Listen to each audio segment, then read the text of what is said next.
Buenas tardes a todos y en primer lugar muchas gracias, agradecer al Colegio de Ingenieros Técnicos de Obras Públicas de Aragón la invitación a participar en este curso, me parece muy interesante la iniciativa y daros las gracias a todos vosotros por vuestra asistencia, ¿no? y desearos que en estos momentos que estamos atravesando pues, os encontréis todos bien, ¿no? Bueno, yo voy a empezar con esta charla de hormigón arquitectónico. Voy a desactivar la cámara, si os parece, más que nada porque creo que así estamos más pendientes de la presentación, y vamos a continuar con la presentación. Bueno, no me voy a presentar, ya me ha presentado David. Aquí os he dejado, me imagino que también os habrán explicado lo que es IECA. IECA es el Instituto Español de Cemento y sus aplicaciones. Os he dejado un pequeño dossier, pero lo importante o lo interesante es que entráis en nuestra página web y veáis un poco las actividades que desarrollamos y toda la documentación que tenemos en dicha página que os puede servir pues para cualquier trabajo que estéis desarrollando donde aparezca el cemento y el hormigón. Bueno, la charla la hemos titulado Hormigón arquitectónico. Yo la charla básicamente está estructurada en dos partes. La primera veréis muchas fotografías para convenceros, aunque seguramente casi todos estaréis ya convencidos que el hormigón es un material con grandes posibilidades expresivas. Y la segunda entraremos ya en qué hay que hacer para conseguir ese buen hormigón arquitectónico, ¿no? Bueno, lo primero que habría que preguntarse es si hablamos de hormigón arquitectónico o hormigón visto. Sabéis que muchas veces nos referimos a hormigón visto para hablar de estos hormigones con características especiales de estética, de expresividad. A mí me gusta más el primero de los términos, el hormigón arquitectónico, porque al final hormigón visto puede ser cualquier hormigón que estemos, que construyamos y que quede a la vista, que no lleve ningún recubrimiento, como pueden ser estas dos fotografías que tenéis a la izquierda de la diapositiva, en unos muros, por ejemplo, de sótano, cuyo hormigón va a quedar visto, pero evidentemente no se le ha exigido o no se ha tenido con ellos ninguna exigencia estética. A diferencia de las dos fotografías que tenéis a la derecha, en las que a los hormigones que veis en las dos imágenes, pues sí se ha tenido un especial cuidado en su diseño y en su construcción para que tengan unas cualidades estéticas determinadas, ¿no? Bueno, perdonadme la broma, pero bueno, quizá un buen arquitecto hablaría en vez de hormigón arquitectónico de la expresión del hormigón, ¿no? Que a mí también me parece una expresión magnífica, ¿no? Me gusta poner esta fotografía porque en ella podéis ver bueno, pues muchos elementos de hormigón, ¿no? Todo lo que veis es hormigón. Podéis ver desde dos hormigones in situ, el del paramento que veis y el del pavimento, y dos elementos de hormigón prefabricados, son los peldaños de esta escalera, y este elemento de mobiliario urbano, que es un elemento de hormigón de ultra alta resistencia con una delgadez de pared pues extrema, ¿no?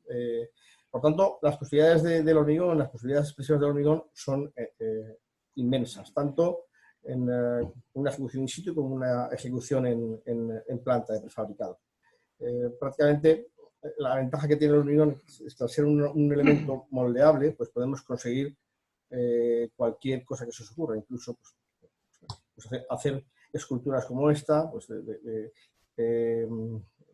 la escultura famosa de Chillida. Hoy vamos a centrarnos, la charla se va a centrar en los paramentos de hormigón, no vamos a entrar en el ámbito de los pavimentos, que daría para hablar pues otra hora y media, 2 horas. Pero la estética de los pavimentos también es muy apreciada en nuestras ciudades, en nuestras zonas urbanas, como por ejemplo, aquí tenéis abajo a la derecha, pues un pavimento de hormigón poroso coloreado en masa. Bueno, esta percepción del hormigón, a veces la sociedad la percibe como negativa, ¿no? Se asocia a veces el hormigón a construcciones de baja calidad, durante muchos años se ha asociado a construcciones de baja calidad, lo cual es completamente equivocado, ¿no? Como veremos a continuación en muchas obras, ¿no? Que el hormigón tenía cualidades estéticas, además de resistentes, ya lo sabían los romanos, ¿no? Que nos regalaron esta magnífica obra, el Panteón de Roma, que hoy en día todavía podemos visitar después de 2000 años. Su durabilidad está más que probada, y es patrimonio de la humanidad desde el año 1980. Es una cúpula de 43 metros de hormigón visto aligerado. Bueno, hoy en día sabemos que el hormigón, además de su capacidad resistente y expresiva, tiene otras muchas cualidades. Por ejemplo, su resistencia al fuego, su elevada durabilidad, su elevada inercia térmica. Creo que hay en los cursos hay una charla de inercia térmica, creo que la da mi compañero César Bartolomé. La capacidad de ser reciclado al final de su vida útil, e incluso poder formar parte de otros hormigones nuevos, y todo ello siendo un material local, siendo un material económico y siendo un material sostenible. Sostenible porque además son construcciones con una durabilidad muy elevada. Y además un material con grandes posibilidades de innovación, en contra de lo que también la sociedad piensa o muchas veces se difunde, ¿no? O se difunde en prensa. Tenemos que aguantar muchas veces titulares como estos, ¿no? Que a los que nos dedicamos directamente al cemento y al hormigón, pues no dejan de ser un poco molestos, ¿no? Esto hubiera llevado a sus autores, a los autores de sus titulares de la época romana, a llevarlos frente a los leones, ¿no?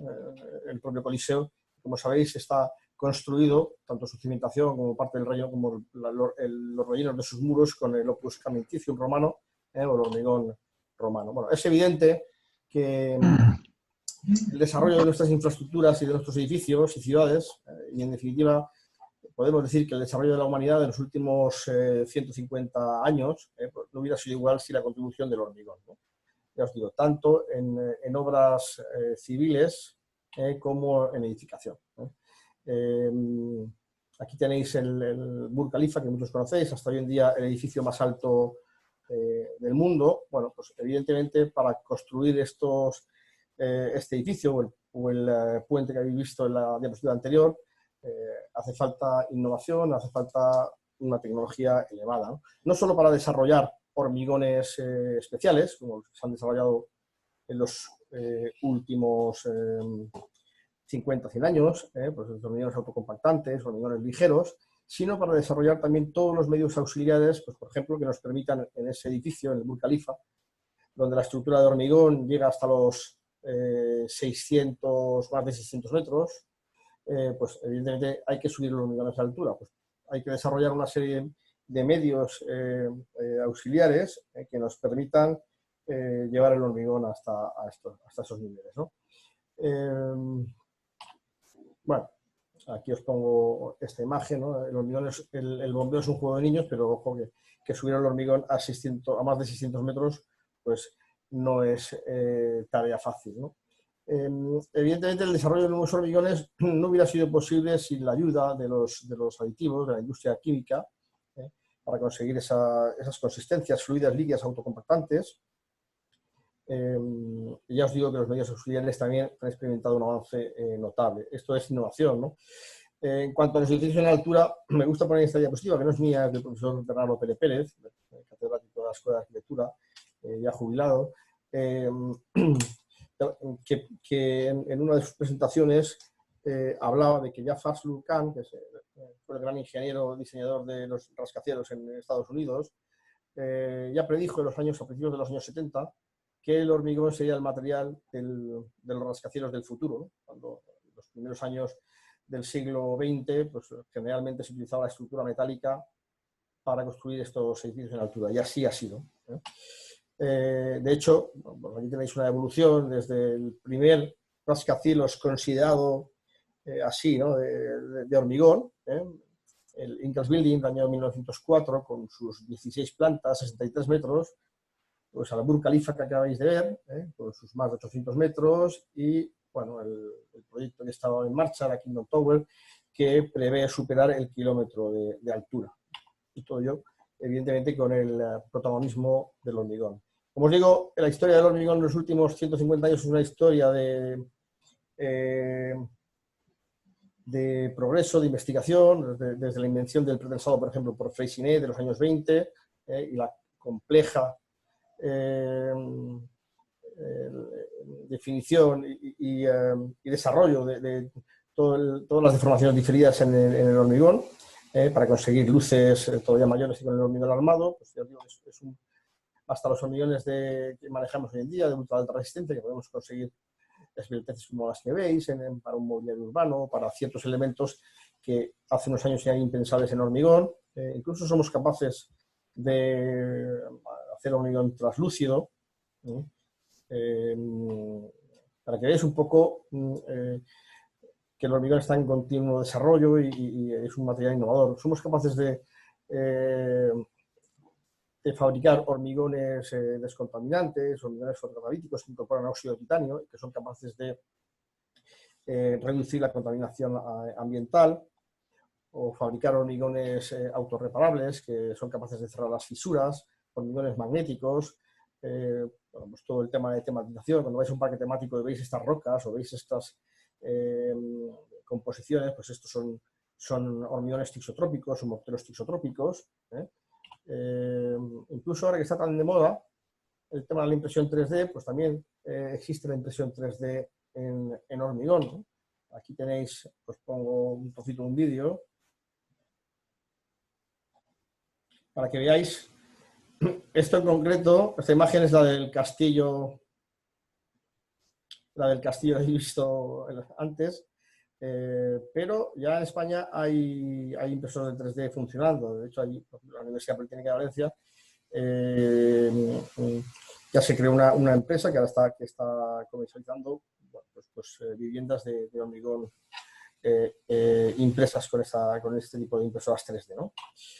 Bueno, por dejar un poco de manifiesto la importancia del hormigón, ¿no? La Fundación Aqua hace unos años situó el hormigón entre uno de los 15 inventos que cambiaron la historia, ¿no?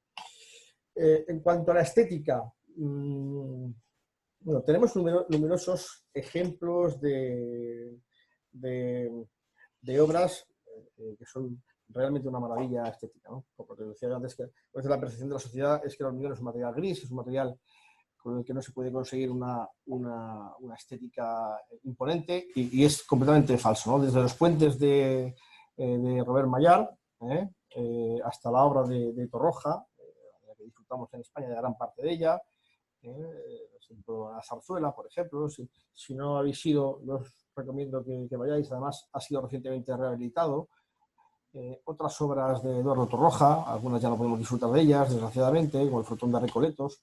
Bueno, las obras de Fernández Casado. Fernández Casado, además, tiene un libro muy interesante que es La arquitectura del ingeniero, pues, donde habla de todas estas cosas, de la expresión, del hormigón y de la expresión de las obras. ¿Cómo no hablar de un genio de Pierluigi Nervi, que llevó el hormigón a lo más alto, con edificios casi imposibles? Fijaos en esta construcción del Palazzetto dello Sport en Roma.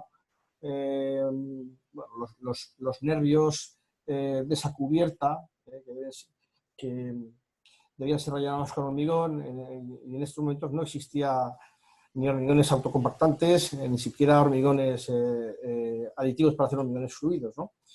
Bueno, pues es una auténtica maravilla, ¿no? La obra de Nervi. O por ejemplo, las obras de Frank Lloyd Wright, como la famosa casa de la cascada, la casa Kaufmann, con estos voladizos de hormigón imponentes para la época, ¿no? Bueno, esta casa tiene una anécdota muy graciosa, no la voy a contar porque si no me enrollo, pero el propietario, que era amigo de Frank Lloyd Wright, era un constructor y le decía que tenía que doblar la armadura, y al final Wright se cabreó, pero acabaron poniendo más armadura de la que tocaba, ¿no? Lo cual no le vino nada mal a esos voladizos de hormigón, ¿no? O por hablar de otra obra de Wright, pues el Museo Guggenheim de Nueva York, por todos conocido, también de hormigón visto. También la obra de Le Corbusier, que utilizó el hormigón en todos los ámbitos, en gran cantidad de tipos de obra, desde vivienda unifamiliar hasta vivienda plurifamiliar, arquitectura religiosa, como la iglesia de Notre Dame du Haut, o por ejemplo la iglesia de Saint-Pierre de Firminy, una obra póstuma. Bueno, no podemos dejar de mencionar las láminas delgadas de Félix Candela, magníficas construcciones, de las que, por ejemplo, en Valencia podemos disfrutar de un par de dos de ellas, las cubiertas del oceanográfico. También hemos tenido arquitectos muy importantes en España que han manejado el hormigón de una manera maravillosa, ¿no? Por supuesto, no podemos dejar de mencionar a Miguel Fisac, que utilizó hormigón in situ, también hormigón prefabricado, con esos huesos que veis, las dos imágenes de abajo, los huesos de Fisac, de manera magistral, o cómo no hablar de Alejandro de la Sota, o de Sáenz de Oiza. El edificio que tenéis, las Torres Blancas de Madrid, es un edificio muy conocido, casi icónico. Lo único que no sé es porque se les llama Blancas, pero es un edificio magnífico.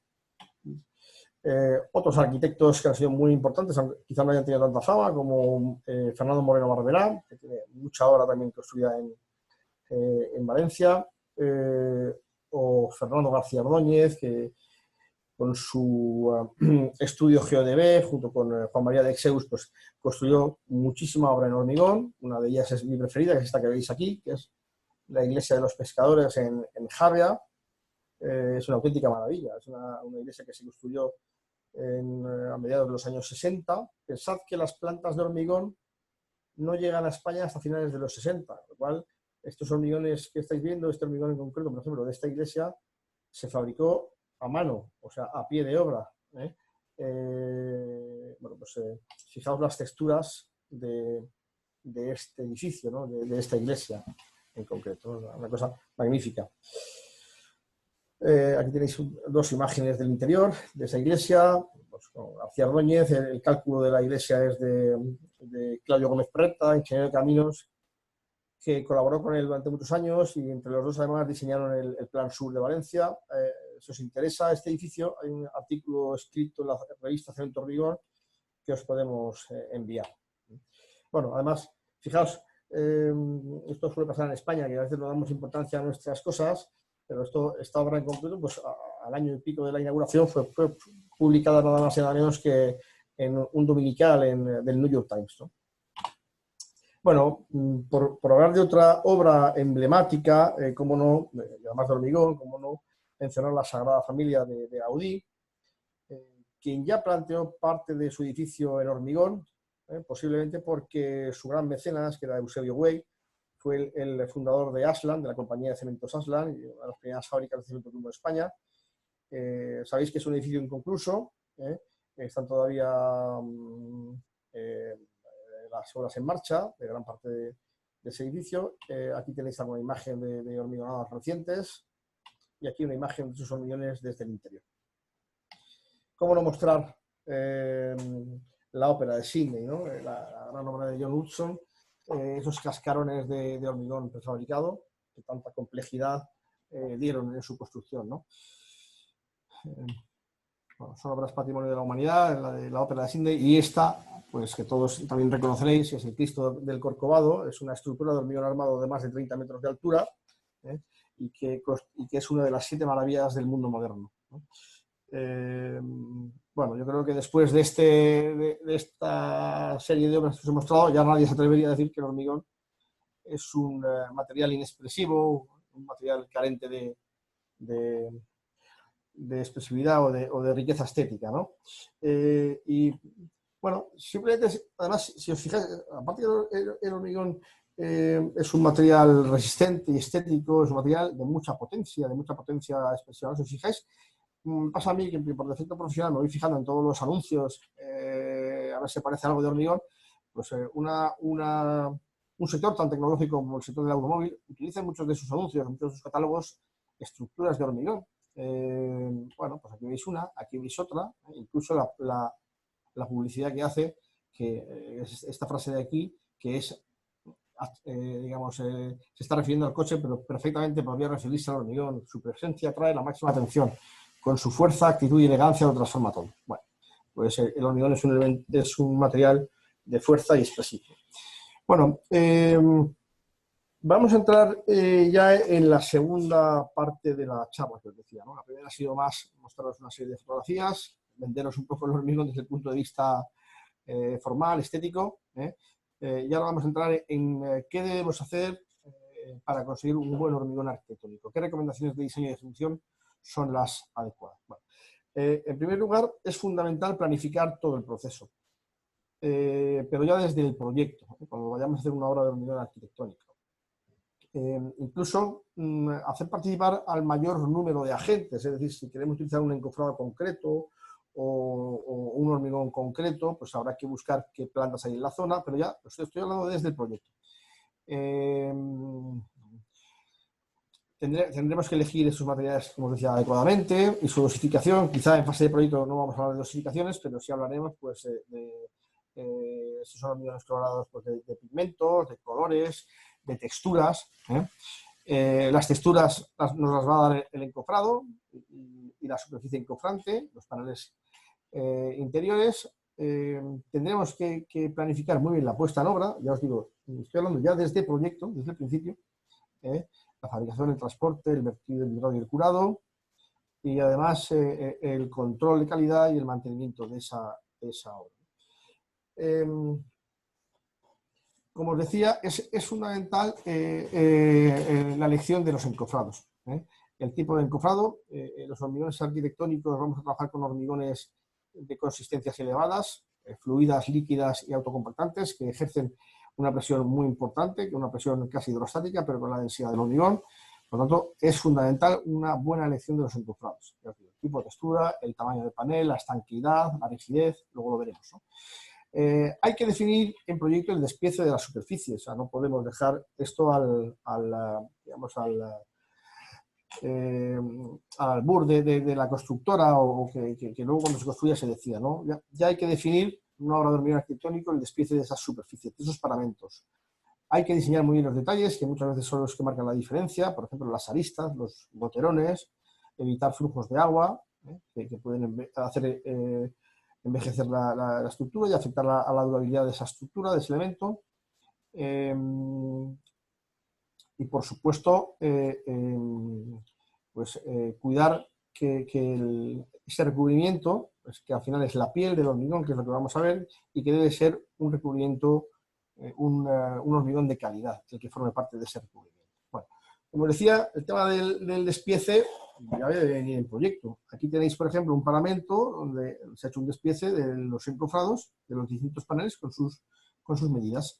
Pero no solamente hay que hacer esa modulación de los encofrados, sino que además de ordenar esas juntas que nos van a aparecer, tendremos que ordenar la posición de las barras de atado, de los espadines, para que queden de una manera armónica, ¿no?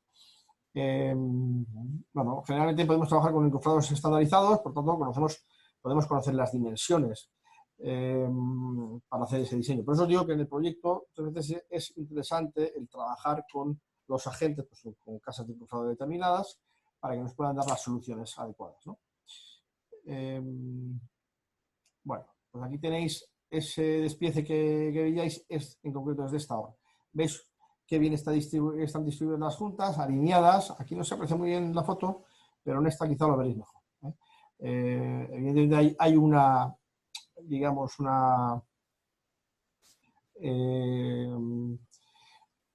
orden, ¿no?, de la fachada y un orden de los espadines, está bien planificado y luego bien construido. Evidentemente, si no planificamos nada, pues lo normal es que el resultado, pues, no sea bueno, ¿no?, que es las imágenes que veis en la diapositiva, ¿no? Bueno, para hacer los despieces o modulaciones disponemos de una ayuda interesante, que son los berenjenos. Los berenjenos son piezas de plástico, pueden ser también de madera, que nos permiten enfatizar las juntas. Y nos permiten además hacer cortes de hormigonado. Por ejemplo, tenemos un muro de una altura determinada, pues con esos berenjenos podemos partirlos y hacer hormigonados en días separados, ¿no? Además, esos berenjenos nos permiten, por ejemplo, achaflanar las aristas, que muchas veces suelen ser un punto débil, ¿no? Aquí tenéis un ejemplo, varios ejemplos del empleo de esos berenjenos.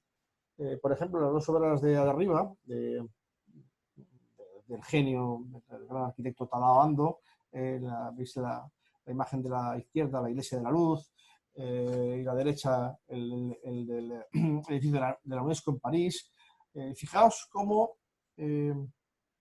pues, el arquitecto parte ese muro con un berenjeno y eso le permite hormigonar en la parte inferior y después retomar el hormigonado de la parte superior en días diferentes, ¿no? Bueno, pues además de esa posibilidad que nos da el berenjeno, pues con esos berenjenos pues, podemos generar dibujos, texturas y podemos dar rienda suelta a la imaginación, ¿no? Os pongo aquí, en esta diapositiva, la imaginación al poder. Es decir, mediante berenjenos, tablones, tablillas, pues podemos generar un encofrado con una textura determinada, ¿no? Bueno, elementos más pequeños de superficie encofrante, como pueden ser las tablas, las tablillas o los tableros individuales, generalmente dan lugar a modulaciones diferentes, que suelen ser modulaciones generalmente de mayor continuidad y además nos permiten siempre enmascarar algo más las juntas verticales. Bueno, pero ojo también que las barras de atado, pues habrá que disponerlas de manera que queden armoniosamente en la superficie, ¿no? No queden cada una con una situación determinada, ¿no? Bueno, como os decía, el diseño de los detalles también es fundamental y hay que preverlo también en el proyecto. Es decir, si las aristas las queremos vivas, pues habrá que poner un proyecto y habrá que poner una serie de recomendaciones para que se consigan esas aristas vivas. Si las queremos achaflanadas, pues habrá que disponer los berenjenos correspondientes o los elementos correspondientes, ¿no? Generalmente estas aristas tienden a achaflanarse. Yo creo que solo los valientes, como por ejemplo el arquitecto de esta obra, es una unifamiliar en Javea, pues se atreven a veces a hacer estas aristas vivas, ¿no? Bueno, primero porque el hormigón en esas zonas suele ser de difícil compactación, y después porque además hay que tener mucho cuidado durante la obra, porque en el caso de que consigamos esas aristas con un grado de perfección, como que veis en las imágenes, bueno, pues luego durante la obra hay que tener cuidado para que esas aristas no se rompan, no se desportillen, no se les den golpes. Hay que tener cuidado en la obra. Además, conseguir esas aristas nos llevarán a un mayor tiempo de desencofrado, cual puede variar el color, y como decía, a la protección en obra por ser un punto débil. Otra de las cosas que hay que cuidar es el tema de los goterones, ¿no? Del flujo de agua a través de los paramentos, ¿no? Por temas, como os decía, de durabilidad, de manchas, etcétera, etcétera. Luego veremos que, os lo comento ya, que lo ideal en una obra de hormigón visto es proceder a un tratamiento posterior, por ejemplo, de hidrofugado, para evitar la aparición de esas manchas. Bueno, si antes os hablaba de valientes a la hora de diseñar esas aristas, pues ya no sé cómo llamarle al arquitecto del estudio Kubota que diseñó esta vivienda, ¿no? Evidentemente, estas aristas tan agudas son complicadas de conseguir un hormigón convencional y evidentemente hay que recurrir a micro hormigones o a morteros de ultra alta resistencia para conseguir una cosa de estas características, ¿no? Es una cosa maravillosa. Tienes unas imágenes más de esta vivienda unifamiliar de hormigón arquitectónico con distintas texturas. Bueno, como decía, el tema de los goterones y la evacuación de agua ya lo hemos hablado, pero hay que hacer un diseño que minimice el contacto del agua con el hormigón. El agua siempre es la enemiga, nos pasa igual en las carreteras, el agua siempre hay que tener mucho cuidado con ella, hay que evacuarla rápidamente, evitar las salpicaduras. En el caso del diseño de los goterones, pues no se deben disponer a menos de 2,5 centímetros de las aristas, porque al final generamos ahí zonas débiles que pueden partirse, pueden desportillarse. Incluso podemos recurrir a pendientes negativas. Bueno, pues, hay que tener cuidado porque el agua al final, si no disponemos un goterón, veis esta imagen de abajo a la izquierda. Yo creo que el ratón lo veis, ¿no? Cuando lo muevo. Sí, sí que se ve el ratón. Vale. Bueno, pues evidentemente si no diseñamos un goterón, pues el agua al caer por este paramento, pues puede dejar manchas en la parte inferior. Bueno, aquí tenéis unos ejemplos de dos viviendas de goterones bien construidos. Es un detalle que es difícil, pero evidentemente el que lo sabe hacer, pues lo hace bien y es muy necesarios. Incluso en estos goterones, en la parte superior, se puede, últimamente, he visto alguna de estas casas en los que incrustan también en la iluminación, ¿no? Una tira de LED y además de goterón, por la parte interna, pues tienen esa iluminación, ¿no? Bueno, otra cuestión que hay que planificar en el proceso, ya os digo que incluso es conveniente desde el proyecto, es todo el tema de definir los materiales básicos como la composición de ese hormigón. Por ejemplo, el color del cemento, la consistencia. También hay que definir en el proyecto el proceso de ejecución, el amasado, el transporte, el vertido, la compactación y el curado. Podemos tener un magnífico hormigón, pero si la ejecución es inadecuada, el hormigón o el acabado va a ser un mal acabado, va a ser un mal hormigón, puede ser un mal hormigón. Hay que definir los procesos de desencofrado, cimbrado y descimbrado, los tiempos. Los tiempos de desencofrado de un elemento de hormigón influyen en su color, van a influir en su color. Bueno, es interesante, casi necesario, una obra de hormigón arquitectónico de cierta relevancia, el definir en proyecto los criterios de aceptación y rechazo de ese hormigón. Y en ese sentido os recomiendo, luego al final os daré un conjunto una bibliografía sobre el tema, pero os recomiendo, es muy interesante la lectura del capítulo 2 de la monografía M28 de H, sobre hormigones vistos, y ahí tenéis una clasificación de calidad de las superficies, pues en función de la porosidad, en función de la homogeneidad, en función de la planicidad, y evidentemente que esto venga definido en proyecto, pues puede facilitar que el constructor a la hora de empezar la obra sepa a lo que se está enfrentando, ¿no? A cuándo se le va a aceptar o se le va a rechazar un paramento determinado. Bueno, y la protección de los elementos construidos, como decía, siempre es interesante ya en proyecto el hablar de productos para la protección posterior. Bueno, en cuanto a los materiales básicos de la dosificación, es fundamental para un buen hormigón, un buen diseño. Debe ser una selección cuidada. Hay que evitar el empleo de adiciones al hormigón que pueden generar heterogeneidad. Hay que huir de ellas. La dosificación debe ser una dosificación rica en pasta, con contenidos de finos importantes. Eso nos dará un mejor acabado, cerrará mejor las superficies. Como decía, hay que asegurar la durabilidad, hay que tener una buena calidad del recubrimiento, que es la piel, y siempre que tengamos hormigones vistos, arquitectónicos, así lo dice además, lo recomienda la IHE, nos dice que en esos casos utilicemos consistencias fluidas o líquidas, y evidentemente también autocompactantes, que van a tener una menor dependencia de la mano de obra y van a proporcionarnos mejores acabados, ¿no?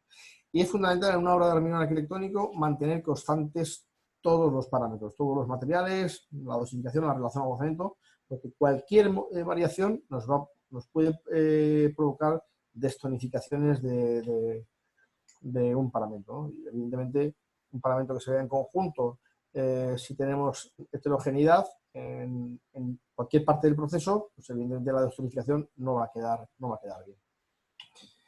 En cuanto al cemento, bueno, pues se deben utilizar cementos comunes o cementos blancos, tendrán que tener su marcado C, ambos. El cemento blanco además tendrá que ser conforme a la norma UNE 80305, que es la que certifica su blancura. El cemento tiene una influencia fundamental, determinante en el color del hormigón. Al final el color del cemento, pues digamos, podemos decir que se compone o que es consecuencia del color del clinker, del yeso que se le adiciona en la parte final de la fabricación y de la adición, del tipo de adición, también de su finura de molido, por supuesto. Fijaos que los cementos con adición de caliza, los cementos 2AL, 2AL, 2BL, 2BL, o los cementos con adición de escoria, los que llevan la S en su nomenclatura, son cementos más bien claros, más bien claros. Sin embargo, los cementos con cenizas, pues con puzolanas, son cementos más bien oscuros, ¿no? Bueno, la puzolana puede dar distintas variabilidades de distintos colores, ¿no? En función de la procedencia. Pero evidentemente habrá que saber qué color de paramento queremos y buscar un cemento que sea accesible, es decir, que esté en la zona, porque hay veces que vamos a buscar un cemento determinado y a lo mejor no está en la zona, pues habrá que buscar un cemento accesible, un cemento de la zona, que nos dé el color más aproximado al color del paramento que buscamos, ¿no? Bueno, además que ese cemento que elijamos pues sea acorde a la agresividad ambiental, que sabéis que la extrusión tiene una influencia sobre el espesor del recubrimiento de los elementos. Bueno, aquí tenéis algunos ejemplos que les pongo. Esta es una obra en Valencia, en Gandía, y son unos muros cuya textura se ha conseguido con unas matrices de caucho, luego veréis algún ejemplo, y son unos muros con un cemento con cenizas volantes. Pues, el color del hormigón para más bien oscuro, aunque también hay que decir que evidentemente el color de cualquier paramento pues depende de la radiación solar, de la orientación, así, etcétera, etcétera. Pero son colores, son cementos que dan colores más bien oscuros. Sin embargo, en esta misma obra, bueno, no es la misma obra, pero es una obra que está muy cerquita, es el mismo proyecto Urban, en Gandía también, pues hicieron estos muros y aquí se quería lo contrario, conseguir colores algo más claros. Y se utilizaron cementos con escorias, un cemento 2AS. Eran muros complicados, de hecho el arquitecto llamaba al proyecto papiroflexia con hormigón. Les podéis imaginar la complicación del encofrado, de esas triangulaciones, de sacar bien el aire. Bueno, pues aquí se consiguió un color más bien claro. Aquí tienes la obra acabada con el pavimento, un pavimento de hormigón desactivado, y esos muros con un cemento con escoria. Evidentemente, si queremos un hormigón blanco, hay que ir a un cemento blanco, como el de esta vivienda unifamiliar en Madrid, de Ignacio Vicens y José Antonio Ramos.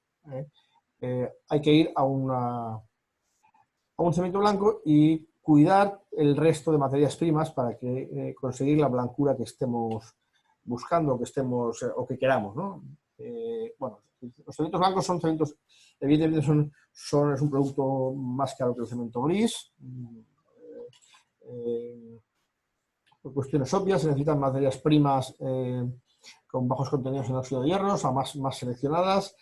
Son líneas de producción exclusivas. Bueno, los tipos de cemento blanco que tenemos pues son los tipo 1, los BL1 o los BL2L o BL2L. Es decir, solo admiten la edición de caliza, que como decía antes, es una edición que da colores claros. No podríamos, evidentemente, adicionarle una ceniza volante que mataría esa blancura.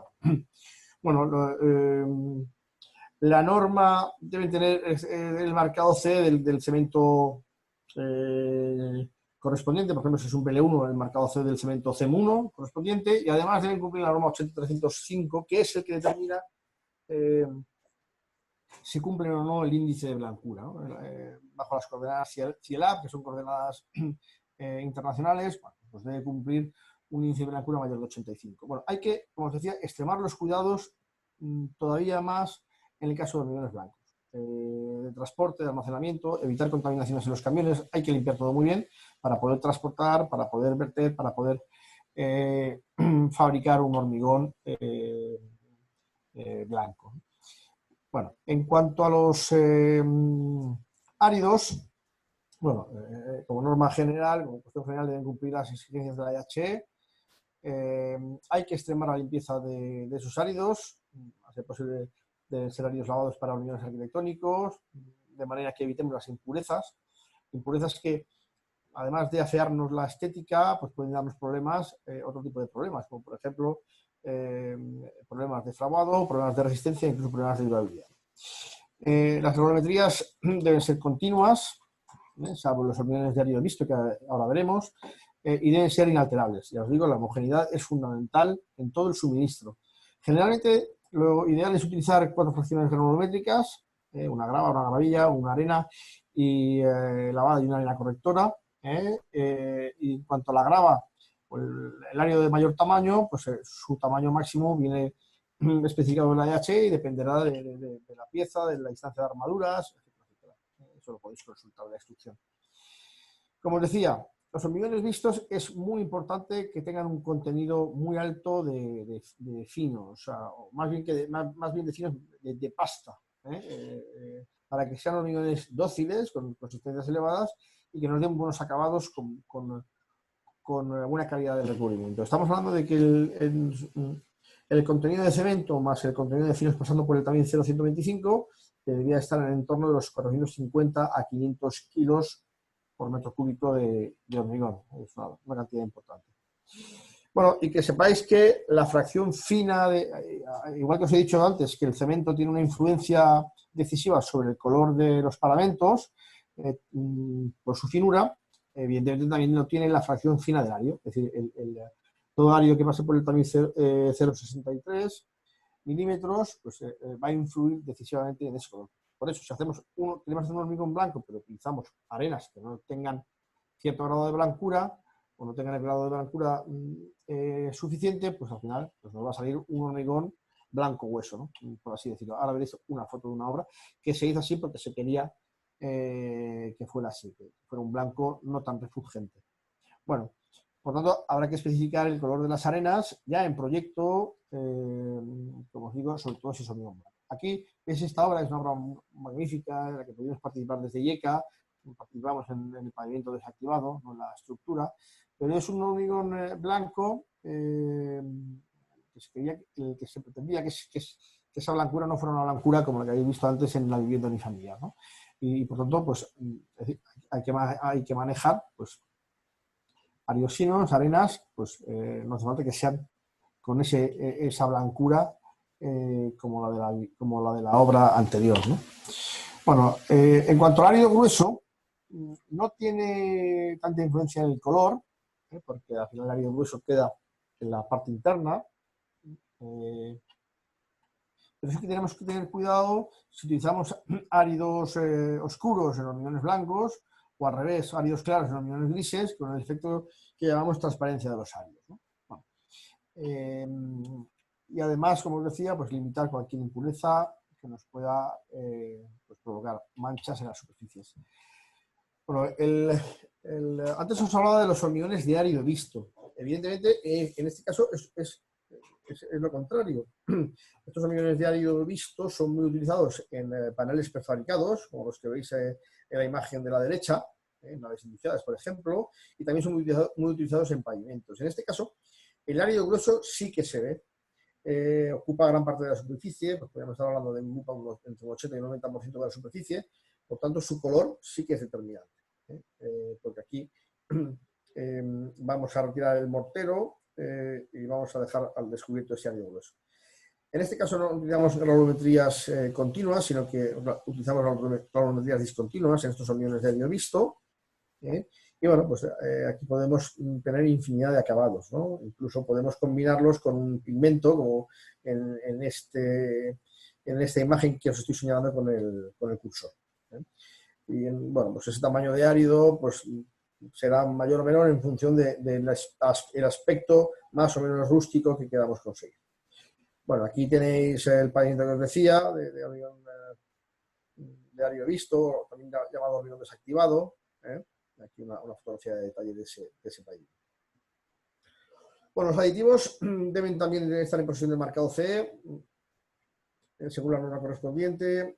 Es indispensable, como decía, las consistencias elevadas, fluidas, líquidas, autocomportantes en este tipo de hormigones arquitectónicos y, por tanto, es fundamental, es indispensable, así lo dice la EHE, el empleo de plastificantes o superplastificantes para conseguir este tipo de hormigones. La docilidad, la consistencia, evidentemente es un parámetro que habrá que mantener durante toda la obra porque es una variable que nos va a decir la homogeneidad de su hormigón. Tenemos que reducir la viscosidad de los hormigones y aumentar su fluidez, evidentemente sin que ese hormigón llegue a segregar. Incluso en algunas obras podríamos controlar la cantidad de aire ocluido. Y como os decía, aquí os pongo el artículo de docilidad del hormigón de la instrucción y los comentarios en donde dice lo que os decía. En el caso de hormigones vistos, recomienda el empleo de hormigones con consistencias fluidas obtenidas mediante el empleo de aditivos superplastificantes. Esto lo dice así la instrucción. Bueno, los aditivos, evidentemente, habrá que, si no se tiene experiencia previa de un aditivo en concreto, pues habrá que evaluar la compatibilidad entre esos aditivos, si se utilizan varios aditivos y entre los aditivos y el cemento, comprobar que no haya efectos secundarios, que no afecte al acabado superficial, evidentemente habrá que realizar muestras in situ. Siempre en un riñón arquitectónico, ya os enseñaré alguna de ellas, hay que realizar muestras previas in situ antes de iniciar la obra. Bueno, es posible utilizar retardadores de fraguado cuando queramos hacer un hormigón en continuo para retrasar el fraguado, por ejemplo, el tiempo también caluroso, si la planta está a cierta distancia, y siempre seguir las recomendaciones de los fabricantes de aditivos. Aquí os pongo el logo de ANFA, que es la Asociación Nacional de Fabricantes de Aditivos, pues a quien podéis dirigiros para cualquier consulta que tengáis sobre este tipo de productos. Bueno, los pigmentos. Los pigmentos son muy usados en hormigones arquitectónicos. Los pigmentos deben ser de naturaleza inorgánica, suelen ser a base de óxidos metálicos o minerales. Deben tener una finura determinada, por debajo de una micra. Evidentemente, a mayor finura, mayor poder de cubrición, mayor potencia o poder del pigmento. Antes hemos hablado que todo lo que sea fino, o sea, cemento, árido fino, y en este caso pigmento, todo lo que sea muy fino va a tener una influencia determinante sobre el color del paramento.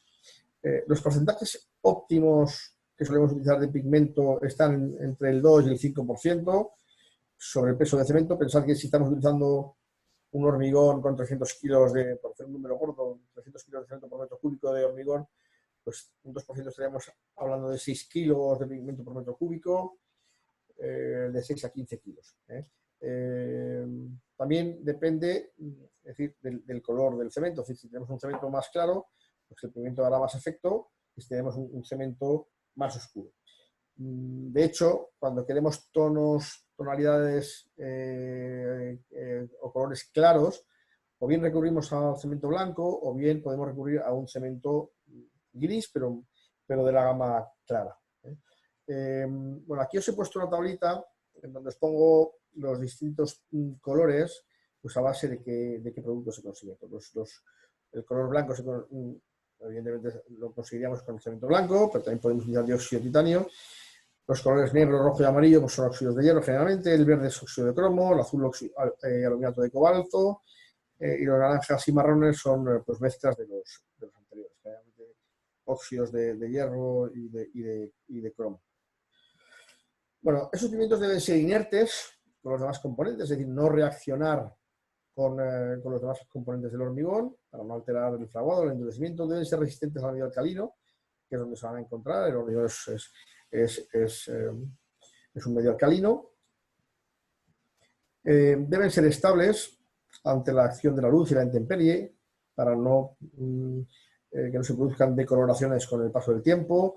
Deben ser insolubles en agua, lo cual podría provocar eflorescencias. Deben tener, como os decía antes, una finura determinada, próxima o superior a la del cemento. Deben poderse incorporar a la masa y mezclarse fácilmente, y deben tener poder de cubrición. Evidentemente, contra mayor poder de cubrición, pues podremos optimizar más la cantidad de pigmento utilizado. Pero hay que tener en cuenta que esto no es un RAL. Es decir, no, cuando llegamos y decimos queremos este color para nuestro paramento, ¿no? Evidentemente no es un RAL. Hay que hacer pruebas a escala y fijar unos criterios de aceptación de ese color, ¿no? Aquí tenéis, por ejemplo, una obra muy interesante. Es una obra de Herzog y de Meuron en Tenerife, Espacio de las Artes. Son unos muros pixelados. Pues aquí veis unas pruebas que se hicieron previamente al inicio de la construcción de estos muros, pues con distintos pigmentos para ver cuál se utilizaba finalmente. Bueno, pues se utilizó un gris oscuro, un gris antracita. Esta obra es muy interesante porque además lleva una serie de luminarias que se hicieron con unos elementos, luego veréis alguna imagen, lo que se llamaban con unos píxeles que se introducían dentro de los muros antes de hormigonar. Bueno, otra obra emblemática de hormigón coloreado es la Ciudad de la Justicia de Barcelona, de David Chipperfield y Fermín Vázquez. Son distintos edificios coloreados con pigmentos distintos, son hormigones autocompactantes. En esta obra yo creo que estuvo colaborando mi compañero Sergio Carrascón. Bueno, pues aquí podéis ver distintas imágenes de esos edificios de hormigón coloreado. Evidentemente, pues previamente a la construcción del edificio, pues, o al inicio de la construcción de ese edificio, pues hay que hacer las pruebas pertinentes, tanto del encofrado, del tipo de desencofrante, de los pigmentos y fijar la dosificación para conseguir un hormigón con el color adecuado y mantenerla constante. Un tema que es completamente, digamos, crucial para conseguir un buen hormigón arquitectónico es el tema de los encofrados. Porque al final el encofrado proporciona la forma y proporciona también la textura. Al final el hormigón va a ser el negativo de ese encofrado. ¿Qué se le debe exigir? Se le debe exigir resistencia, que aguante la presión, más en estos casos donde los hormigones van a ejercer una presión muy importante. Es posible que tengamos que ajustar la velocidad de hormigonado a esa consistencia, pero también hay que tener cuidado con el tener la superficie del hormigón sin recibir nuevo hormigón durante mucho tiempo por el tema de las juntas frías que ya conocéis. Deben ser hormigones lo suficientemente rígidos, es decir, que no se deformen, porque si se deforman durante el hormigonado, pues van a dejar esa deformación a la vista sobre la superficie de hormigón. Evidentemente, desde el punto de vista de la geometría, los paneles deben tener una planicidad también muy estricta, muy exigente en cuanto a tolerancias. Deben ser encofrados estancos para evitar la pérdida de lechada que nos podría generar nidos de grava o incluso coqueras. Deben estar limpios y en buen estado. Cualquier mancha que haya sobre el encofrado la vamos a calcar en el hormigón. Lo ideal es utilizar hormigones con pocas puestas, incluso encofrados con pocas puestas, incluso encofrados se pueden ser nuevos. Evidentemente esto encarece la construcción. Y la textura y la tonalidad que adquiera el hormigón, evidentemente dependerá de lo que es lo que llamamos superficie encofrante, que es el panel que vaya por la parte interna, que puede ser de distintos tipos, ahora lo veremos. Bueno, lo que decía, algunas imágenes de lo que decía, es decir, los hormigones si no son rígidos, o sea, los encofrados si no son rígidos y se deforman, pues nos van a provocar pues, flechas, cejas, armodillamientos, otras deformaciones, ¿no? Podemos tener un encofrado rígido, pero que los paneles tengan un grado de deformación muy importante. Pues si esos paneles están deformados, pues al final el aspecto final del hormigón pues no va a ser el adecuado, ¿no? Al final, como os decía, hay que buscar encofrados con pocas puestas, ¿no? Y además que sea resistente y que sean estancos, pues para evitar, como os decía, pérdidas de lechada por las juntas, nidos de grava, coqueras, y si en esta obra hay que estar todo el encofrado manchado de eso al final se traduce en defectos en la superficie. Bueno, desde el punto de vista de la clasificación de encofrados, pues también os recomendaría leer la monografía de H. Podemos hablar de encofrados tradicionales o artesanales, que son los que se fabrican en obra a base de tablas, tablillas, tabloncillos. Pues en este caso sería el encofrado que tenéis aquí en la foto de abajo a la izquierda. O podríamos hablar de encofrados industrializados. Es aquel que se fabrica en talleres por parte de una empresa especializada. Dentro de estos encofrados industrializados también podríamos dividirlo en encofrados especiales, aquellos que están fabricados es proceso para una obra concreta, una obra singular, y que generalmente no tienen reutilización en otra obra, pues como pueden ser las 3 fotografías o 4 que tenéis aquí abajo, las 4 fotografías que tenéis aquí abajo. Bueno, en este caso de las dovelas sí que podrían reutilizarse, siempre que la forma de esas dovelas fuera la misma, pero al final esos encofrados especiales generalmente están diseñados para una única obra, ¿no? Y podemos tener, o habitual es tener encofrados industrializados estándar, ¿no? Que es a base de una combinación de piezas que pueden adaptarse a la mayor parte de las geometrías, ¿no? Bueno, aquí tenéis un encofrado especial para un edificio concreto. Evidentemente, este encofrado pues, tiene difícil repetición, a no ser que se construya algo con una forma muy parecida, ¿no? Bueno, dentro del encofrado estándar ese encofrado estándar puede ser modular o puede ser a medida, ¿no? El modular pues, es el que mediante unos elementos repetitivos de distintas medidas las acoplamos a nuestro paramento. Y el estándar a medida pues, es algo más parecido al tradicional, es una mezcla entre tradicional e industrializado, y es que cuando el fabricante pues, nos proporciona los distintos elementos para que nosotros nos fabriquemos incluso los paneles y los tamaños que queramos, ¿no? Y esos paños se montan generalmente a pie de obra. Bueno, aquí os pongo algunos ejemplos, ¿no?, de obras en las que de alguna manera IECA ha podido participar, ¿no? Aquí tenéis arriba el aeropuerto de Los Rodeos, en Tenerife, es un encofrado de tablilla, digamos, fabricado a pie de obra. Aquí abajo tenéis una obra muy interesante, es el paseo marítimo de Benidorm, el arquitecto Carlos Ferroter. Es un hormigón proyectado con fibras, blanco. Fijaos la forma que tiene este paseo, es una lámina que va haciendo una serie de ondulaciones. Aquí se barajó la posibilidad de utilizar un hormigón autocompactante con un encofrado a 2 caras, y finalmente se optó, dado que el encofrado resultaba la parte más cara de esa obra, se optó por utilizar una única superficie de encofrado y sobre ella proyectar el hormigón. El problema que surgió en esta obra es que en las zonas que estaban inclinadas hacia la playa, como proyectábamos desde atrás, evidentemente el encofrado quedaba por debajo de la lámina de hormigón. Pero en las zonas donde ese paramento estaba inclinado hacia la ciudad de Benidorm, están aquí, al proyectar desde atrás, evidentemente el encofrado quedaba por encima. El motivo de encofrar siempre desde este lado era porque la textura se quería ver desde la propia playa, ¿no? Evidentemente, pues bueno, pues esto hubo que darle una pensada y bueno, pues disponer alguna lámina de acero intermedia para que ese hormigón no se descolgara. Bueno, aquí tenéis el acabado de ese paseo, es una obra magnífica. Otro hormigón, otro encofrado tradicional, el de las cubiertas de los zanahorios que os enseñaba antes. Bueno, pues también es un hormigón proyectado con fibra metálica, blanco. Bueno, y además es pues, una armadura convencional. Estamos hablando de espesores de pared, pues si no recuerdo mal, en este caso son de 10 centímetros, espesores de pared muy delgados. Bueno, la superficie encofrante es un tema también crucial, es un tema crucial.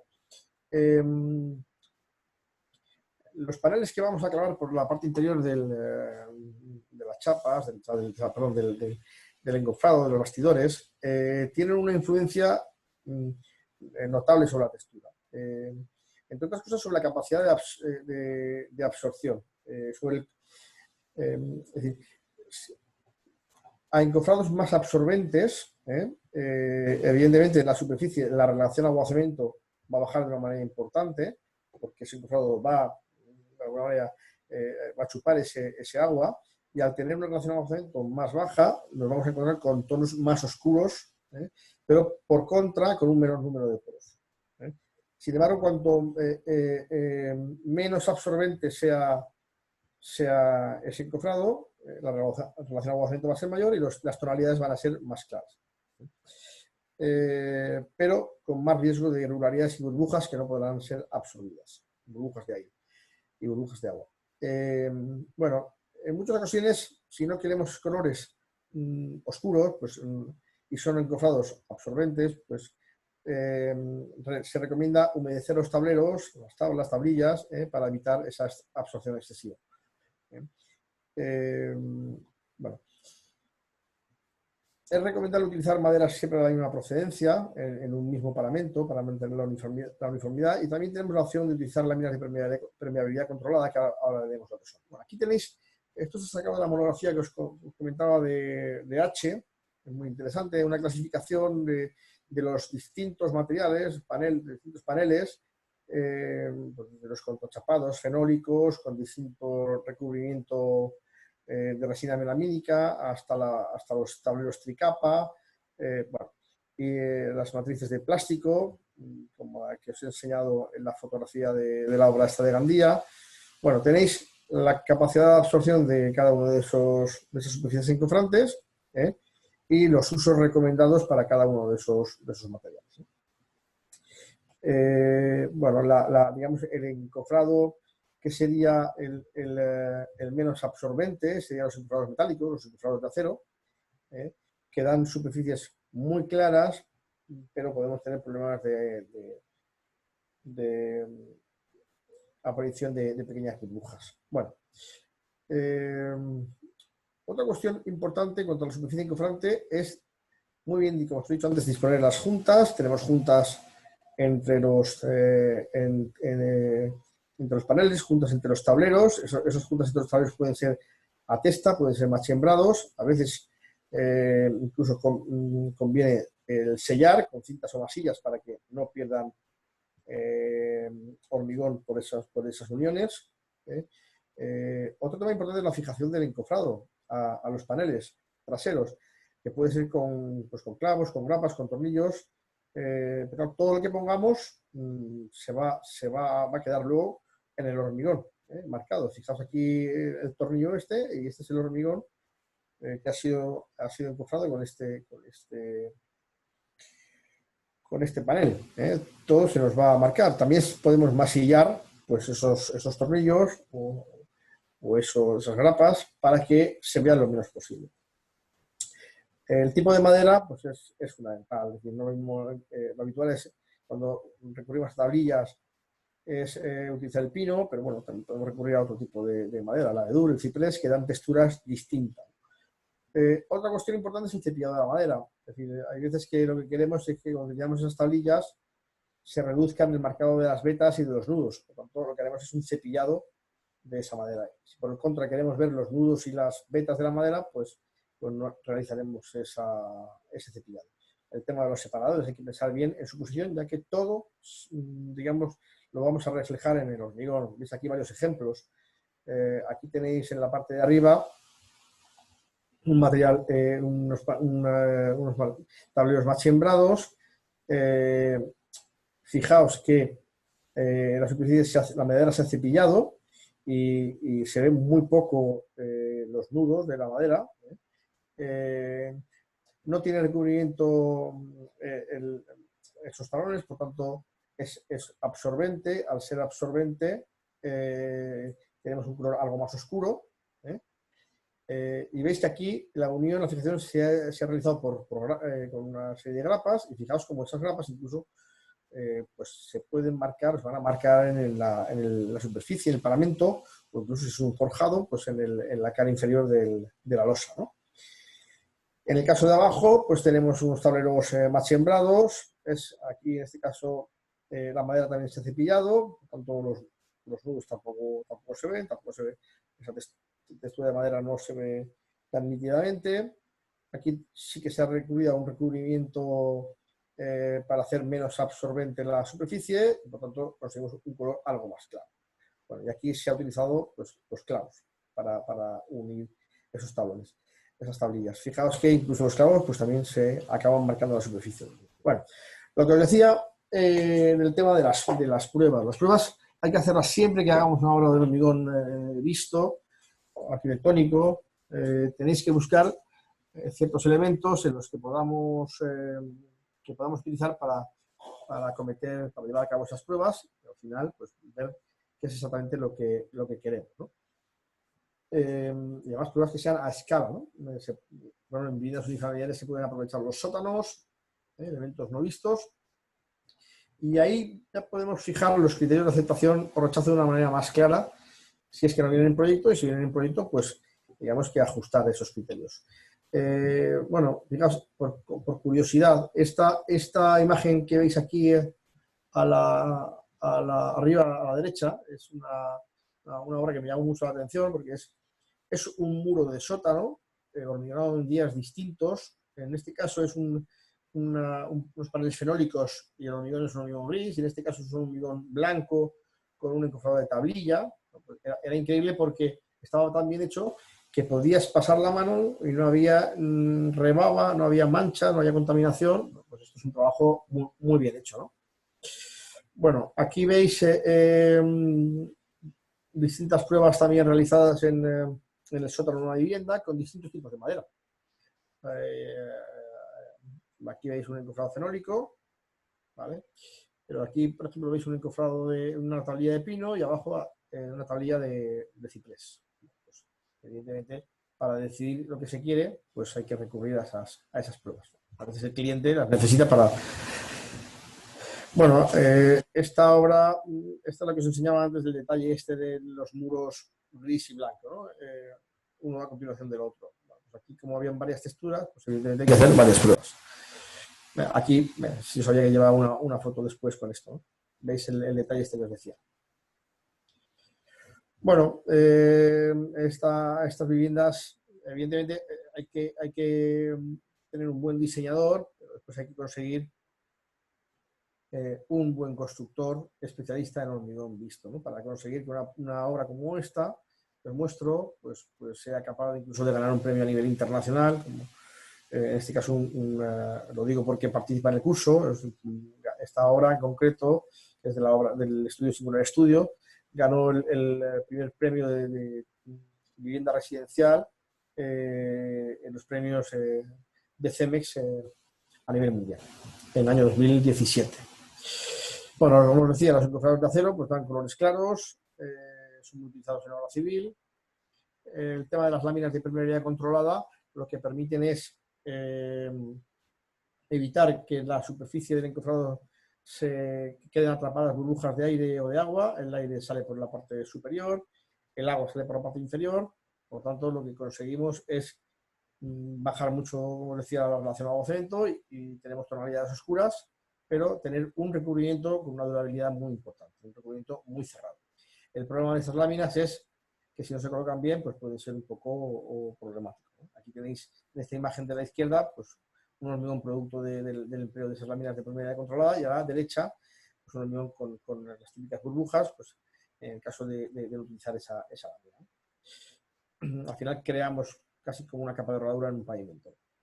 Bueno, antes os ponía en una diapositiva imaginación al poder. Bueno, podéis conseguir texturas muy diversas, ¿no? Esta es una foto propia. De hecho, este que se ve al fondo es mi compañero Sergio Carrascón.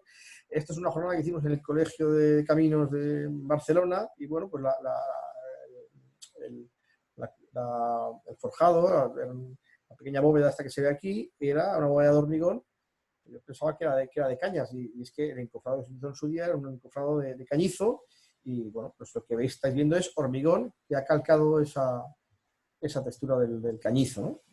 Y en algunas zonas pues era espectacular, porque es que yo me tuve que subir incluso una silla para comprobar que era realmente hormigón, ¿no?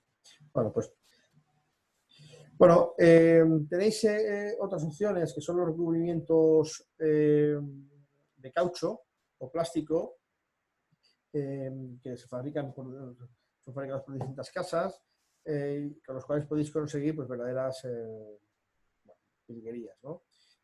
Esta es la obra que os he mostrado antes de los muros de Gandía, pues con una matriz de caucho que imitaba un poco la veta de madera, pues se consigue esta textura que veis aquí. Vale, imaginaos para conseguir con estas matrices de caucho todos estos dibujos, pues al final tiene que ser un hormigón prácticamente líquido, autocompactante, que rellene muy bien todos los huecos y que nos quede muy bien acabado sin ninguna coquea. Podemos obtener paramentos fotograbados mediante la técnica del desactivado, con la cual podemos obtener pues, dibujos en el propio paramento del hormigón, ¿no? Aquí tenéis algunos ejemplos. Bueno, otro tema fundamental es el tema de los desencofrantes. El tema del desencofrante es... El desencofrante permite el correcto desmoldeo del encofrado y su adecuada aplicación es esencial, ¿no? Para la calidad final. Generalmente se utilizan aceites con o sin disolventes. En el caso de que lleven disolventes, pues evidentemente su aplicación es mucho más sencilla, pues son productos menos viscosos. Y en el caso de que queramos unos acabados de alta calidad, como el caso que nos ocupa de los hormigones arquitectónicos, pues lo ideal es recurrir a productos de base sintética o vegetal y evitar pues, cualquier aceite reciclado, cualquier producto indeseable. Por supuesto, no utilizar como en alguna obra hace muchos años yo pude contemplar con mis propios ojos, el utilizar gasoil como desencofrante, ¿no? Además, el desencofrante se debe aplicar de manera uniforme, es una película de un espesor lo más delgado posible y constante. Hay que hacer caso siempre a las recomendaciones del fabricante en cuanto a los tiempos de utilización. Y evidentemente la finalidad es que no se produzcan defectos ni variaciones de color en la superficie y que no se atrape el aire, ¿no? Hay un problema en la aplicación del desencofrante y es cuando lo aplicamos con los paneles levantados, que no es lo más correcto, porque al final, evidentemente, la gravedad actúa sobre todo, ¿no? Y entonces el encofrante puede chorrear y no nos va a quedar colocado de manera homogénea. Lo ideal es colocarlo con las planchas de encofrado horizontales y después ya ese encofrado levantarlo cuando ya haya pasado el tiempo que recomienda el fabricante. Bueno, en general, el mismo paramento, el desencofrado deberá ser al mismo tiempo, con el mismo tipo de vida desde que se colocó el hormigón, para evitar las decoloraciones. Hay que, es decir, en nombres de hormigón arquitectónico no hay que tener prisa. Se recomienda que la resistencia mínima para el desencofrado sea de 10 megapascales. Así podemos evitar pues, roturas superficiales, incluso algún desportillado, etcétera, etcétera. Bueno, hay que tener cuidado en invierno porque sabéis que el desarrollo de resistencia depende de la temperatura y a lo mejor esos 10 megapascales pues, no se adquieren igual que en verano, ¿no? Tampoco hay que demorarse en exceso porque la acción del desencofrante puede agotarse y puede quedarse el encofrado pegado. Y lo que es fundamental siempre en cualquier obra, y más si es una obra de hormigón arquitectónico, es realizar un buen curado de esos paramentos o forjados en caso de esas losas, ¿no? De esas losas de hormigón. Bueno, otra variable que es crucial es el amasado y el transporte, o sea, la fabricación y la puesta en obra. Hay que extremar la limpieza de todos los equipos, de las amasadoras, de las cubas. Ni que decir es recomendable que la planta de hormigón tenga amasadora. Bueno, si no la tiene, pues habrá que contar con lo que tengamos, pero evidentemente de contar con una amasadora es, yo diría, importantísimo. Los tiempos de amasado deben ser algo mayores en el caso de hormigones arquitectónicos y deben ser constantes. La homogeneidad siempre es una cuestión fundamental. Podemos incluso controlar la temperatura del hormigón como control indirecto de esa homogeneidad. Hay que planificar muy bien los tiempos de transporte, que el vertido sea continuo. Por supuesto, no es admisible una junta fría en este tipo de paramentos. Y una vez llega a ser hormigón a la obra, pues es conveniente amasar el producto como mínimo 1 minuto antes de su vertido.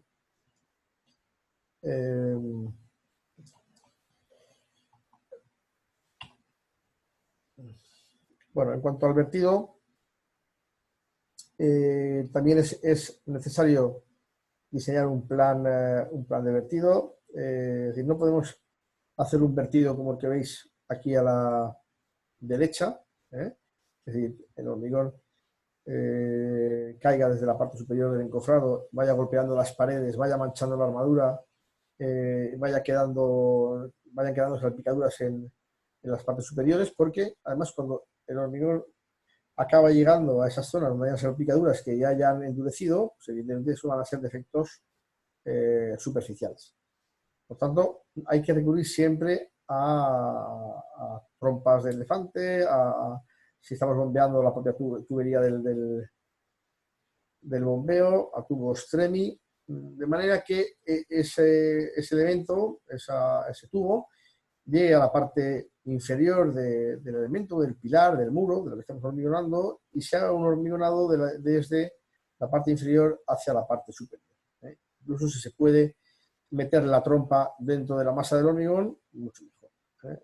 De esa manera, además, iremos sacando de una manera más fácil el aire desde la parte inferior a la parte superior. Las tongadas pues, no deben ser excesivas, tongadas de 15 a 30 centímetros de espesor, que son 50, pero quizás sería excesivo, y con superficies lo más horizontales posible. Es decir, no podemos tirar un montón de hormigón e intentar repartirlo con el vibrador. Y como os decía antes, la cara superior del hormigón nunca deberá de estar más de 20 minutos, yo diría incluso menos, sin depositar nuevo hormigón encima. Hay muchas veces que tenemos tiradas de muro de mucha longitud y se empieza a hormigonar por una punta, se acaba por la otra, con un único tipo de hormigonado, y cuando se vuelve al principio, pues evidentemente ese hormigón ya lleva un tiempo extendido y vibrado y ya ha empezado quizá a endurecer, y ahí se va a formar de manera segura una junta fría que va a afear nuestro paramento. Pues fijaos, esto es un ejemplo claro de lo que esto es una obra real. Yo iba por la calle y pude tomar esta foto. Fijaos, estos son pilas pantalla. Fijaos la altura que tienen. Esta es la valla de la obra. Pues mirad cómo se está hormigonando estas pantallas. Evidentemente, el hormigón que llegue abajo, pues el acabado no va a ser el mejor, ¿no? Desde esa altura. Aparte de problemas que se pueden dar de segregación, ¿no? Bueno, pues podemos idearnos pequeños elementos para poder hacer un hormigonado mucho más adecuado, ¿no? Bueno, en cuanto a la compactación, también es importantísima para conseguir una compacidad adecuada, ¿no? Que al final de esa compacidad va a depender la resistencia, va a depender la durabilidad. Se deben introducir los vibradores de manera vertical, de manera rápida, intentando no, o sea, consiguiendo coser con las tongadas inferiores, o sea, introduciéndose en la tongada inferior para poder hacer ese cosido de esas capas. Y lo que no conviene es introducir los vibradores de manera inclinada, ¿no? Porque evidentemente si introducimos de manera inclinada, el efecto de la vibración, el radio de acción de la vibración, pues es más difícil controlar, ¿eh? Entonces, lo correcto es introducirlos de manera vertical y sacar el vibrador de manera rápida, ¿no? Bueno, introducirla de manera rápida y sacarla y que la extracción sea lenta.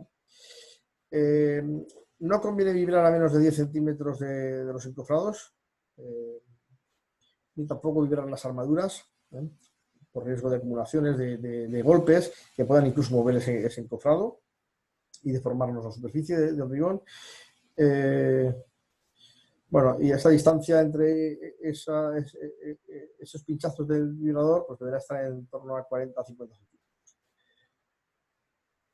Bueno, si tenemos evidentemente esos detalles de armado, esta densidad de armadura, pues evidentemente por ahí prácticamente no es que no quepa el vibrador, es que prácticamente no cabe el hormigón, ¿no? Pues en este caso, evidentemente, lo ideal, prácticamente lo necesario es recurrir al empleo de hormigones autocompactantes, que no necesitan de vibración, con tamaños de árido acordes.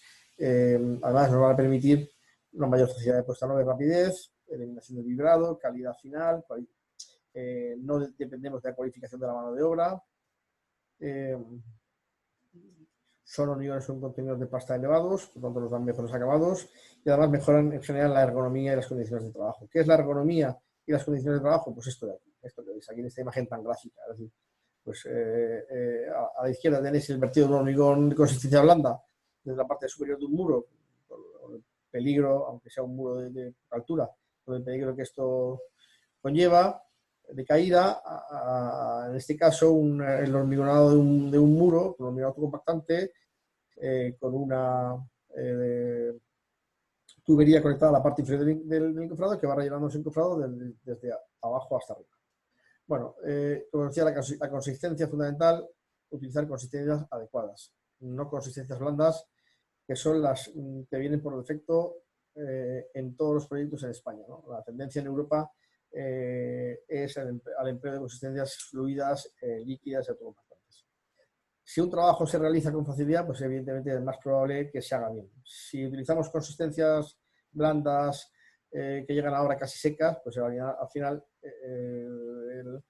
pues el operario que tiene que poner en obra ese hormigón, pues puede verse tentado de añadirle agua, de muchas cosas, ¿no?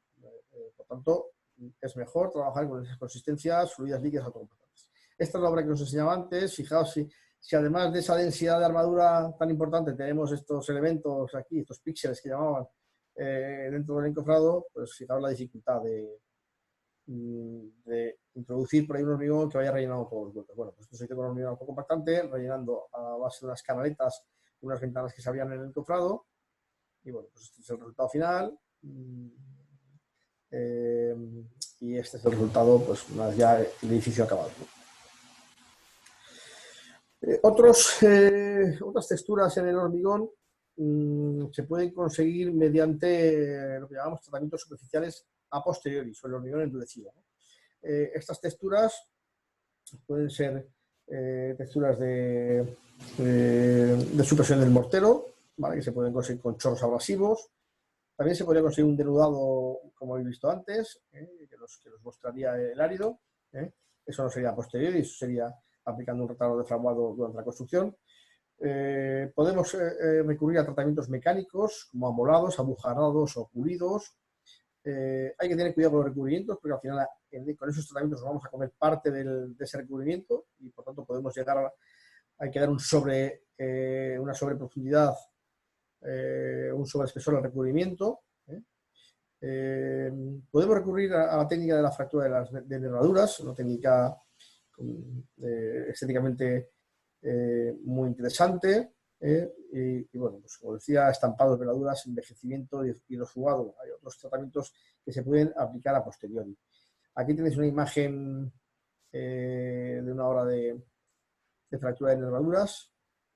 Y os voy a enseñar una obra muy reciente, que es un pedestal que bueno, pues ayudé yo a diseñar. Hice yo el diseño del pedestal.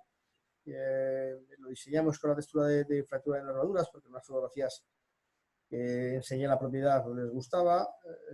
Bueno, pues fijaos el encofrado por la parte interior, con una serie de tablillas. Bueno, pues esto llevó su trabajo.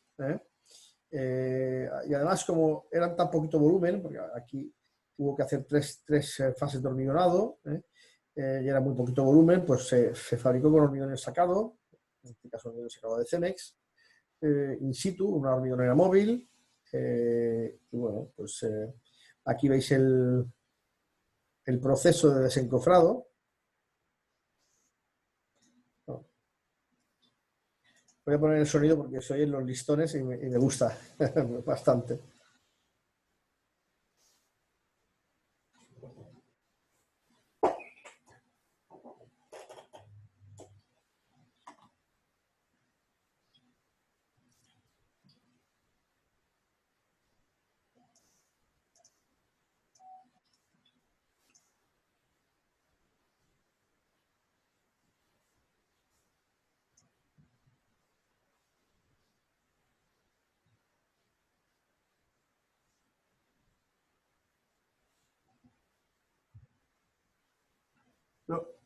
Luego todas esas aristas se van rompiendo con un martillito, para que quede la textura final. Ahora todavía no está acabado. Estos señores, aunque les oyerais hablar en rumano, esto es una obra en Valencia y además es que lo hicieron de una manera muy profesional y según me dijeron antes de empezar la obra, no habían hecho jamás un elemento de hormigón, ¿no? Y este es el acabado final con todas las nervaduras ya rotas, ¿no? Una imagen bastante potente. Bueno, ya la última y nos vamos. Yo creo que me estoy ajustando a la hora y media que hemos hablado al principio. Como conclusiones, bueno, pues podríamos decir que el hormigón es el único material que se puede moldear in situ, pero, por lo cual es una gran ventaja, pero además de poderse moldear in situ, se puede colorear, se puede texturizar, se puede envejecer. En fin, es un material con gran expresividad. Para obtener un buen hormigón arquitectónico, evidentemente hay que extremar el cuidado de todas las variables que intervienen, desde la planificación previa en proyecto, que es fundamental, saber lo que se quiere y definirlo muy bien. Hay que utilizar materiales de calidad, tanto los materiales básicos como una buena dosificación. Hay que extremar el cuidado de la fabricación, el transporte, la ejecución, utilizar encofrados de calidad, con pocas puestas o incluso nuevos, desencofrantes adecuados, siempre haciendo caso al fabricante, y fijar muy bien los plazos de desencofrado y los plazos de curado y el procedimiento de curado, que también es fundamental para conseguir un hormigón arquitectónico de calidad. Bueno, simplemente que tengáis en cuenta que un hormigón arquitectónico no es lo mismo que un hormigón convencional. Por tanto, el coste no puede ser el mismo que el de un hormigón convencional. Eso hay que tenerlo en cuenta. Y que además requiere un control exhaustivo.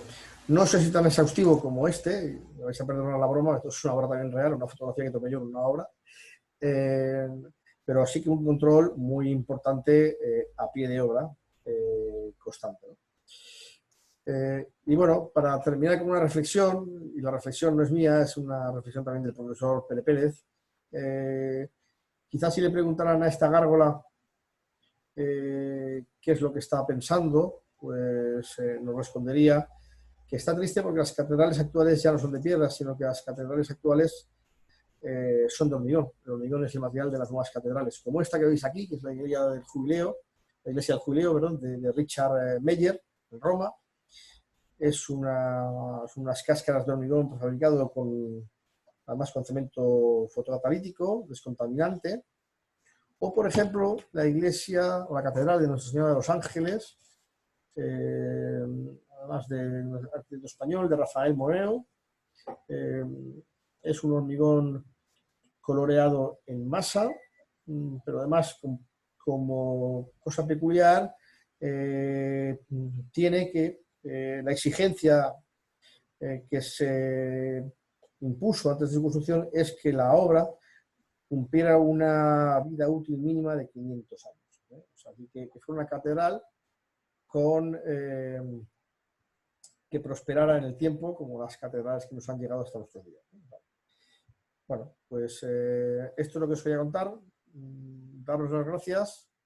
Y antes de terminar, simplemente me gustaría poneros una serie de publicaciones relacionadas con la materia.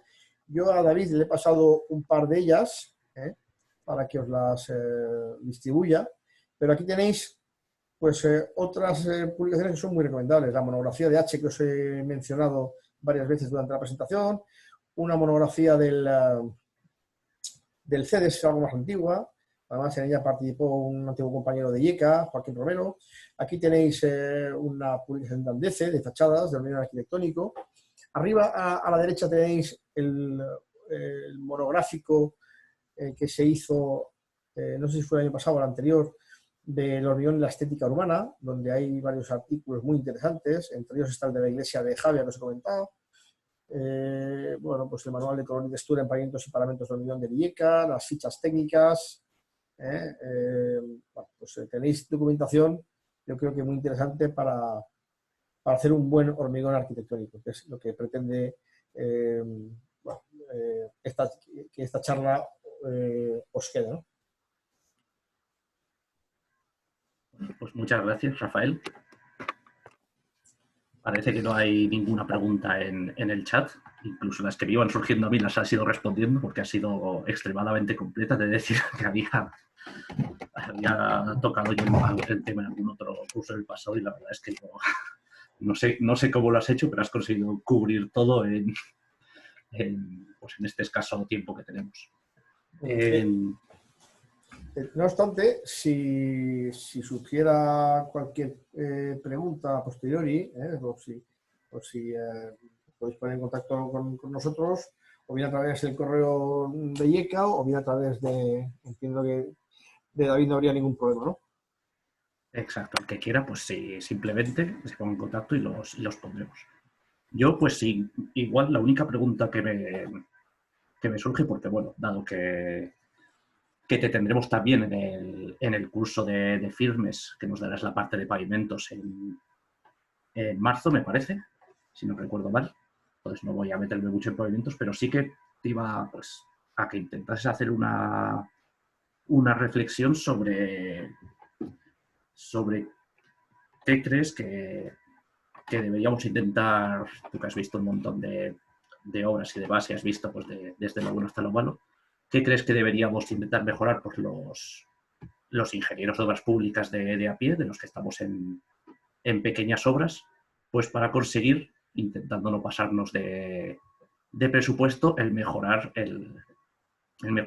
dentro de lo posible el aspecto de nuestras estructuras de hormigón, pues para hacer un entorno más agradable? Siempre se agradece si vas por al lado de un muro, pues que no te haga mucho daño a la vista. No, es una buena pregunta. Oye, yo os recomendaría una cuestión que es muy sencilla de hacer, y es, antes he dicho en una de las diapositivas, el intentar contar con los máximos agentes posibles, ¿no?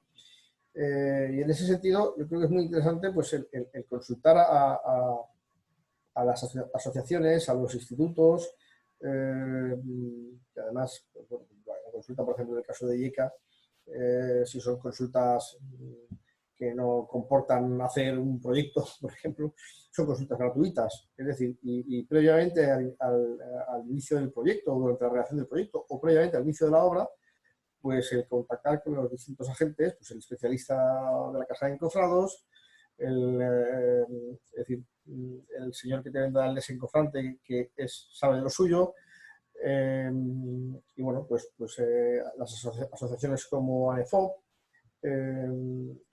con IECA, es decir, rodearse de especialistas que os puedan ayudar a diseñar, a construir los distintos elementos, y que además, seguramente, además de conseguir unos buenos acabados, vais a conseguir una optimización generalmente de la solución, una optimización económica. Sí, porque además, aunque no lo parece, pues en Zaragoza tenemos algunos ejemplos también bastante interesantes de hormigón arquitectónico, pues desde el Caixa Forum, que sí, los muros se dejaron vistos con muy buen acabado, incluso pues la obra prima que sería pues el puente del tercer milenio, que fue todo en hormigón blanco, se cuidó mucho el detalle, y yo creo que al final pues se ha conseguido el resultado que se espera, que es que además de ser funcional, pues sea algo que enamore un poco a la vista. Igual que has dicho, yo creo que el puente del tercer milenio ha salido en la mitad de anuncios de la Opel, que también tenemos ahí, pues ha salido en la mitad de anuncios de coches que se han hecho desde que se construyó. Tenéis una zona ahí, además está todo muy cerquita. Yo cuando voy a Zaragoza, paseo por ahí por la zona de la Expo, ¿no? Y tengo una carpeta, un dossier de fotografía, porque voy siempre haciendo fotografías a los elementos de hormigón. Efectivamente tenéis buena obra de hormigón visto, ¿no? Pero yo lo que os recomendaría es, pues eso, es decir, planificar todo. En general en España tenemos un problema en nuestras obras, ¿no? Y es que al final son obras con unas bajas desmedidas, con unos presupuestos al final es una locura. Bueno, pues tenemos unos problemas muy importantes, ¿no? Y a veces no se quiere pagar lo que valen las cosas, y eso es muy complicado, poder conseguir algo bueno queriendo pagar, es decir, duros a 4 pesetas, no nos da nadie. Pero evidentemente, si contamos con un especialista, pues vamos a tener un apoyo mucho mayor. Al final el especialista sabe dónde puede y dónde no puede recortar, actuar. Por tanto, dejarse asesorar por los especialistas y no ir siempre al más barato. Eso ya es... Sí. Mira, pues te pregunta Óscar en el chat en cuanto a los colorantes que se utilizan pues, para pigmentar el hormigón, si seguro que no se degradan con el tiempo. Bueno, claro, para que no se degraden con el tiempo, yo lo he dicho, tienen que ser pigmentos de calidad, pigmentos inorgánicos y de una casa, digamos, que nos dé calidad. Por ejemplo, no sé si decir alguna marca comercial, pero están son muy conocidos los pigmentos de Bayer, ¿no?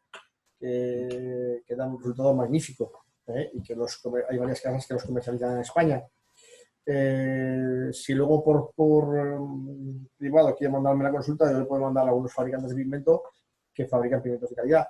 Sobre todo hay que ver que ese pigmento sea un pigmento orgánico y que cumpla todas las condiciones que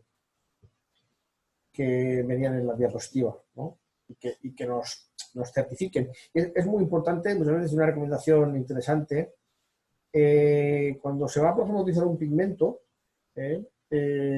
preguntarle a la empresa que nos va a vender ese pigmento que nos enseñe obras realizadas anteriormente con ese mismo pigmento o con pigmentos de esa categoría, ¿no? De esa clase. Y ir a visitar esas obras y ver en qué estado se encuentran, ¿no? Si aquello ha perdido mucho el color, incluso si ya nos enseñaran fotos originales, pues podemos contrastar, aunque de los colores que se ven en las fotos no son los colores que se ven al natural, pero podemos ver si ese pigmento pues, ha desaparecido completamente y lo que se ve es un color claro, ¿no? Un color prácticamente gris del hormigón, ¿no? Sí, sí, la verdad es que eso ya lo había oído, que al final lo importante es poder ver una muestra en tamaño real Claro. de lo que queremos hacer. Lo que estaba preguntando es la evolución de ese pigmento con el tiempo, ¿no? Entonces, evidentemente, eso se puede ver cuando pase el tiempo, pero evidentemente, por eso os decía yo la posibilidad de visitar alguna obra con el fabricante, con la empresa que comercializa ese pigmento, en la que se haya utilizado ese producto pues años atrás, ¿no? Pues 4, 5, 6 años atrás, y que podamos ir a ver cómo está ese elemento, ¿no?